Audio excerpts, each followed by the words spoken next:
Ya, pada kesempatan malam hari ini dalam ibadah kenaikan Yesus Kristus yang ketiga, kita buka bersama-sama di dalam Lukas 24 ayat 50 hingga ayat ke-51.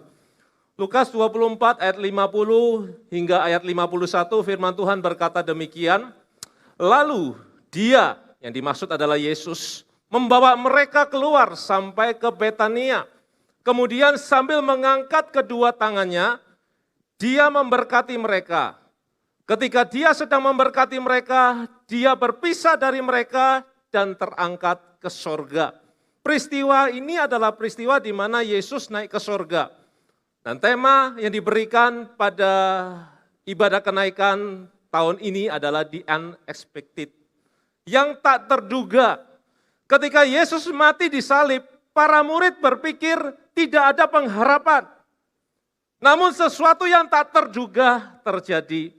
3 hari kemudian, Yesus bangkit dari kubur, dia menyatakan dirinya kepada para murid. Para murid berharap setelah peristiwa kebangkitan Yesus, mereka bisa berlama-lama dengan Yesus. Mereka merasa kehilangan saat Yesus mati dan baru menyadari betapa berharganya waktu-waktu bersama dengan Yesus. Karena biasanya sesuatu yang ada saat ini pada kita kurang bisa dihargai. Namun ketika sesuatu itu hilang dari kita, barulah kita menyadari bahwa hal itu sungguh sangat berharga. Itulah sifat dasar manusia. Kita seringkali tidak menyadari bahwa suami yang di samping kita itu berharga. Para istri seringkali ngomelin suaminya, mengintimidasi suaminya, terlalu overprotective dengan suaminya. Demikian pula kita seringkali tidak menyadari bahwa istri yang di samping kita itu berharga. Para suami seringkali terlalu sibuk dengan pekerjaannya, kurang mau duduk diam mendengarkan istrinya bercerita, menganggap istrinya bawel, bahkan melakukan kekerasan fisik dalam rumah tangga. Kita seringkali tidak menyadari bahwa orang tua yang di dekat kita itu juga berharga. Anak seringkali tidak mematuhi aturan mereka, tidak mendengarkan nasihat mereka dan mengabaikan mereka. Demikian juga kita seringkali tidak menyadari bahwa anak-anak kita itu berharga. Kita terlalu sibuk dengan pekerjaan. Ketika anak datang untuk bertanya sesuatu, Papa, Mama, ini apa maksudnya? Diam kamu nak. Kita membentak mereka. Kita memarahi mereka sebagai bentuk pelampiasan. Karena mungkin jengkel dengan suaminya. Karena mungkin jengkel dengan istrinya. Jengkel dengan pimpinannya di tempat kerja. Bahkan anak dimarahi sebagai pelampiasan karena pekerjaan kita yang bermasalah dan tidak beres. Di kantor kah? Di toko kah, dimanapun saudara. Kita seringkali tidak menyadari bahwa asisten rumah tangga yang bekerja pada kita itu berharga. Driver yang bekerja pada kita, dia adalah orang yang berharga. Karyawan yang bekerja pada kita, aset yang berharga.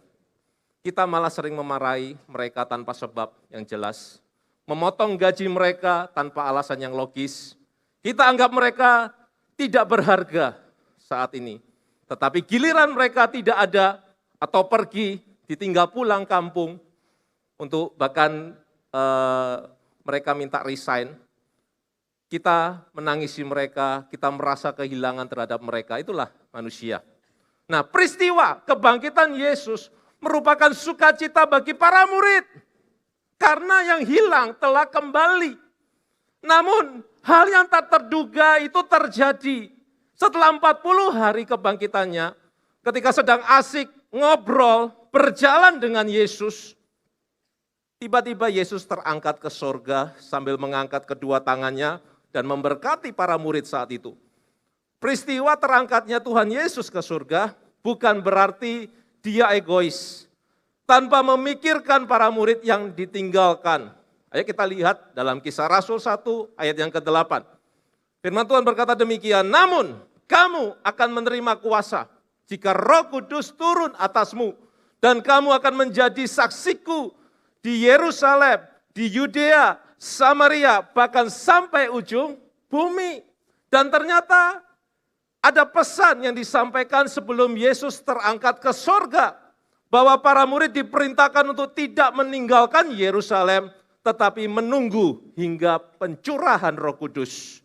Nah, Roh Kudus dicurahkan kepada para murid Kristus dan semua orang yang percaya. Jadi saudara, Roh Kudus sudah diberikan bagi saya, bagi saudara, bagi kita semua. Yang percaya katakan amin. Roh Kudus sudah dicurahkan bagi semua kita orang-orang yang percaya. Roh Kudus itu adalah roh penghibur. Yohanes 14 ayat 26. Dia yang menghibur kita dikala alami kesedihan, dikala kita mengalami kehilangan. Roh Kudus adalah roh penolong yang menolong kita melewati lembah kekelaman yang penuh dengan air mata. Sehingga kita dapat jalan keluar. Roh Kudus itu juga disebut sebagai roh kebenaran. Menurut Yohanes 15 ayat 26, 1 Yohanes 5 ayat yang ke-6. Yang memberitahukan bahwa Yesus Tuhan dan Juru Selamat yang benar, yang memampukan kita, membawa kita hidup di dalam kebenarannya. Dan Roh Kudus juga disebut sebagai roh hikmat dan pewahyuan. Efesus 1 ayat 17. Yang memberikan hikmat dan mengungkapkan maksud-maksud Elohim yang tersembunyi. Malam hari ini kita akan belajar 3 karakteristik the unexpected, yang tak terduga dari sorga. Apa itu saudara? Ayo kita lihat Yohanes 10 ayat 28. Yohanes pasal 10 ayat 28, firman Tuhan berkata demikian, dan aku, kata Yesus, memberikan hidup kekal kepada mereka, dan mereka pasti tidak akan binasa, dan tidak seorang pun yang merampas mereka dari tanganku, kata Yesus. Saudara, di situ ada kata kekal. Karakteristik yang pertama, the unexpected, yang tak terduga dari sorga, yaitu timeless. Apa itu timeless? Abadi, kekal. Yesus mengetahui masa lalu, dia mengetahui saat ini, dan dia mengetahui masa yang akan datang. Setuju katakan amin? Apa yang kita khawatirkan saat ini saudara? Saya menemukan sebuah joke. Ya, boleh ditampilkan? Nah ini saudara. Masih menjadi misteri mengapa para istri minta tolong suami untuk pasang gas dengan alasan khawatir meledak. Terkadang para istri khawatir kalau pasang gas. Panggil suaminya, papa tolong pasang gas. Emangnya kalau suami yang pasang, istri nggak takut kalau suaminya itu ya hilang gitu, gara-gara gas meledak. Kadang-kadang kita memikirkan sesuatu yang tidak perlu dipikir. Tapi kadang-kadang sesuatu itu kadang-kadang terjadi tanpa alasan juga. Kita khawatir kadang-kadang juga tanpa alasan, seperti ini saudara. Apa yang kita khawatirkan? Nyawa saja demi keselamatan kita, Yesus berikan loh. Bahkan Yesus menjamin kehidupan kekal kita. Apalagi hanya pergumulan dunia yang saudara hadapi saat ini. Yesus mengetahui segala kesukaran yang kita rasakan. Yesus berinisiatif menolong kita. Yesus sanggup membawa kita pada solusi atas segala kesukaran saya dan saudara. Setuju katakan amin? Kehadiran Yesus membawa sesuatu yang bersifat timeless, yang abadi. Keabadian yang Yesus berikan bagi kita bukanlah sesuatu yang negatif, melainkan sesuatu yang positif. Yesus bukan memberikan kematian abadi, melainkan sebuah kehidupan yang abadi, kehidupan yang kekal. Yesus naik ke sorga untuk menyediakan rumah abadi bagi saya, bagi saudara. Katakan amin, katakan sebelah menyebelah, engkau punya rumah yang kekal. Amin. Yohanes 14 ayat 2, di rumah Bapakku ada banyak tempat tinggal. Dan jika tidak demikian, tentu aku mengatakannya kepadamu. Aku, kata Yesus, pergi untuk menyediakan tempat bagimu. Jadi dengan kata lain, tidak ada yang perlu kita khawatirkan di dalam Yesus. Tidak ada yang perlu kita khawatirkan. Sebab Yesus yang menjamin kita. Saat ini tempat tinggal kita mungkin masih numpang orang lain. Beberapa kita ada yang masih ngekos. Banyak anak-anak muda yang dari daerah datang ke Makassar untuk kuliah, mereka ngekos. Ada juga yang di antara kita masih kontraktor. Kontrak sana, kontrak sini, pindah. Setahun habis, pindah lagi. Setahun habis, pindah lagi. Puji Tuhan, kalau ada dari antara saudara yang hadir malam hari ini, saudara punya rumah sebagai hak milik sendiri. Itu anugerah. Namun, hal itu tidak abadi. Suatu saat rumah itu akan bocor. Rumah semewah apapun pasti bocor. Ada bocornya saudara, tidak ada rumah yang sempurna di dunia.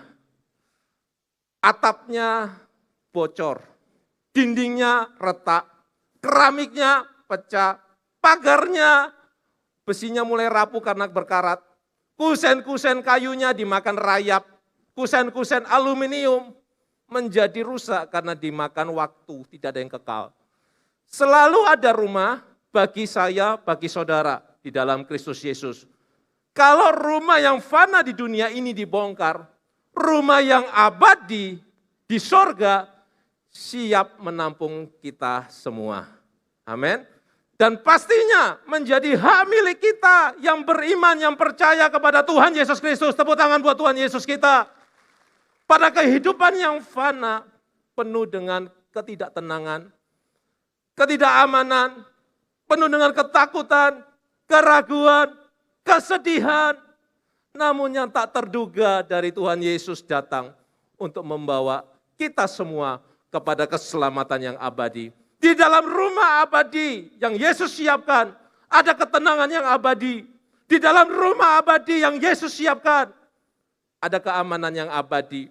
Di dalam rumah abadi yang Yesus siapkan, ada kedamaian abadi. Di dalam rumah abadi yang Yesus siapkan, ada sukacita.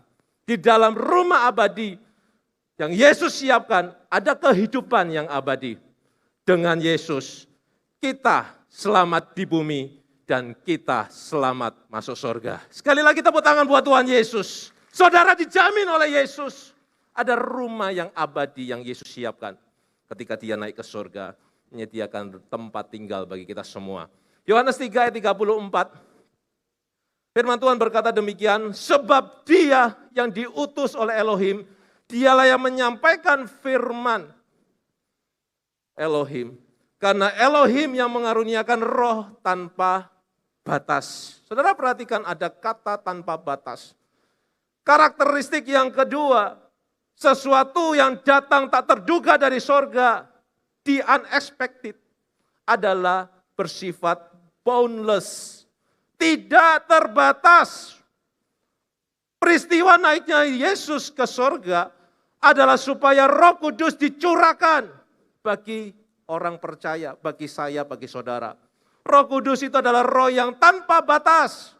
Yang dimaksud dengan roh yang tanpa batas itu adalah di mana kehadirannya tidak terbatas, waktu yang ada tidak terbatas, di mana saja dan kapan saja, pada jam, menit, detik yang sama.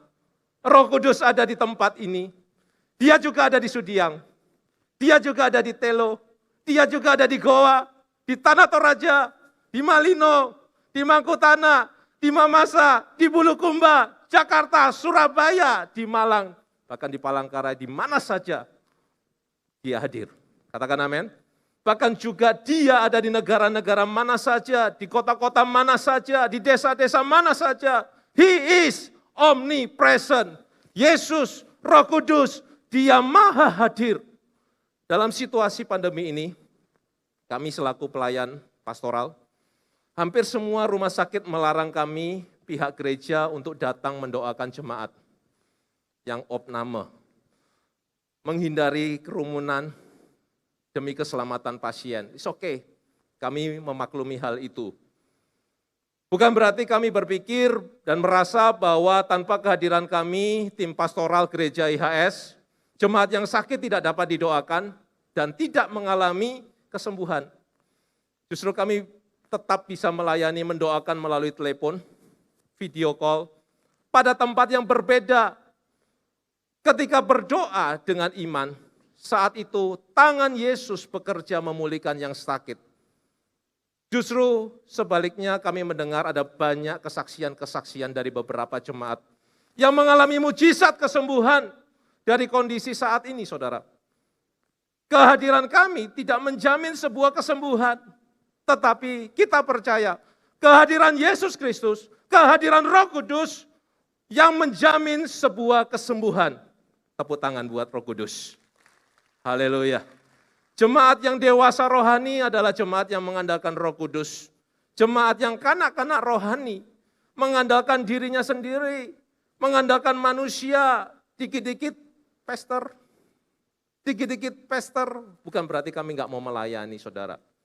Ayolah, berusaha belajar untuk mengandalkan Yesus terlebih dahulu.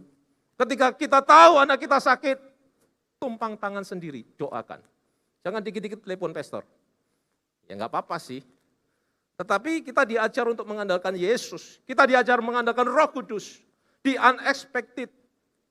Yang tak terduga dari surga, mampu menembus batasan. Kita kira sakit penyakit yang kita derita, yang kita alami tidak dapat disembuhkan. Itu keliru. Kita kira hubungan rumah tangga yang penuh dengan konflik yang kita alami tidak dapat dipulihkan. Itu keliru. Kita kira ekonomi, keuangan, bisnis kita yang merosot menuju ke kolaps, bangkrut, tidak dapat dibangkitkan. Itu keliru. Kita kira di masa pandemi ini, tidak mungkinlah saya dapat pekerjaan. Itu keliru. Kita kira semua hutang-hutang kita tidak dapat terselesaikan. Itu keliru. Saya mau beritahu kepada setiap jemaat Tuhan yang hadir pada malam hari ini. Tuhan Yesus adalah Sang Pembuat mujizat. Dia mampu membawa kita alami kesembuhan. Dia mampu membawa kita alami pemulihan. Dia mampu membawa kita kepada kebangkitan. Dan berkat-berkatnya, tepuk tangan buat Yesus. Dialah Sang Pembuat mujizat. Jangan berkata, enggak mungkin. Hopeless. No. Selalu ada pengharapan di dalam Yesus. Dia pergi untuk memberikan Roh Kudus bagi saya dan saudara. Yesaya 46 ayat yang kelima. Dikatakan demikian. Dengan siapakah kamu hendak menyamakan aku dan menyetarakan aku, membandingkan aku.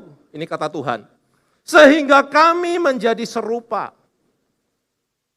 Saudara, yang ketiga, karakteristik yang ketiga, sesuatu yang tak terduga dari surga. Karakteristiknya kayak apa? Sifatnya bagaimana?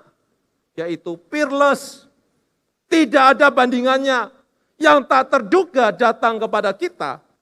Sesuatu yang dari Yesus datang kepada kita, itu bersifat tidak ada bandingannya. Jangan pernah membandingkan Tuhan Yesus dengan yang lain. Jangan pernah membandingkan Yesus dengan sesuatu yang bersifat fana. Terkadang kita seringkali membandingkan diri kita dengan orang lain. Membandingkan pasangan kita dengan yang lain. Membandingkan anak kita dengan anak orang lain. Apa yang orang lain punyai, kita pun ingin punyai juga. Apa yang orang lain pakai, kita pun ingin memakainya juga. Apa yang orang lain makan, kita juga ingin memakannya. Kita juga sering membandingkan masa depan orang yang baik dengan masa depan orang yang jahat. Kemudian kita menemukan ketidakadilan. Kenapa ya orang baik kok cepat dipanggil Tuhan daripada orang jahat? Saudara, kita seringkali membanding-bandingkan hal itu. Jangan pernah membandingkan Tuhan dengan yang lain. Kita hidup bukan soal seberapa lamanya, melainkan seberapa besar iman yang kita punya. Iman itu berbuah di dalam kehidupan kita. Iman itu berdampak bagi banyak orang. Dan lewat itu semua, nama Yesus ditinggikan, nama Yesus dipermuliakan. Pendek usia, namun hidupnya berdampak dan menjadi berkat bagi banyak orang. Jauh lebih baik daripada panjang usianya, tapi selalu menjadi batu sandungan buat orang lain. Buat apa, saudara? Sebuah bunga tidak berpikir untuk bersaing dengan bunga di sebelahnya. Tugasnya hanya mekar di saat yang tepat. Karena itu saudara jangan pernah membandingkan diri saudara dengan yang lain. Bunga saja loh gak pernah membandingkan dirinya dengan bunga yang lain. Saudara, hidup kita tidak perlu sibuk membanding-bandingkan. Yang terpenting adalah bagaimana hidup kita bisa mekar, bisa harum bagi kemuliaan nama Tuhan Yesus Kristus. Apa sih dampak membandingkan diri kita sendiri dengan orang lain? Saya menemukan ini saudara, dampaknya yang pertama, akan muncul rasa minder yang berlebihan. Kalau saudara sering membandingkan diri dengan orang lain, muncul rasa minder. Yang berikut, yang kedua, merasa kurang diakui. Yang ketiga, menganggap hidup tidak adil. Kenapa membanding-bandingkan? Dan dampak yang selanjutnya adalah kesehatan mental kita jadi terganggu. Kita lebih sulit berkembang, selalu mengalami kekurangan, menimbulkan rasa cemas. Ini dampak-dampak daripada kita seringkali membandingkan diri kita dengan orang lain. Kita bisa saja membandingkan diri kita dengan orang lain, walaupun dampaknya banyak tidak baiknya. Namun Kristus tidak dapat dibandingkan dengan apapun juga. Karena tidak ada yang sebanding dengan Kristus. Hanya Yesus yang setia, yang mampu menepati janjinya.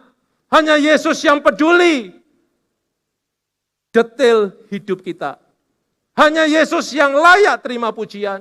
Hanya Yesus yang layak terima pengagungan. Hanya Yesus yang layak terima penghormatan. Sebab di bawah kolong langit ini, tidak ada nama lain yang olehnya kita dapat diselamatkan selain nama Yesus Kristus. Tepuk tangan buat Tuhan Yesus kita. Jadi kesimpulannya saudara, 3 karakteristik the unexpected. Sesuatu yang tak terduga dari sorga. Karakteristik yang pertama, sesuatu yang tak terduga dari Yesus, yaitu timeless, abadi. Yang kedua, boundless, tidak terbatas. Yang ketiga, peerless, tidak ada bandingannya. Biarlah hari ini, malam hari ini, kita diingatkan untuk senantiasa kita berfokus kepada Yesus. Lewat hidup kita, karena ada Yesus di dalam kita, in Christ, kita menjadi berkat bagi banyak orang. Nama Yesus ditinggikan, nama Yesus dipermuliakan, dan hidup kita semakin diberkati oleh Tuhan Yesus. Tepuk tangan buat Tuhan Yesus kita. Saya undang sama-sama kita bangkit berdiri.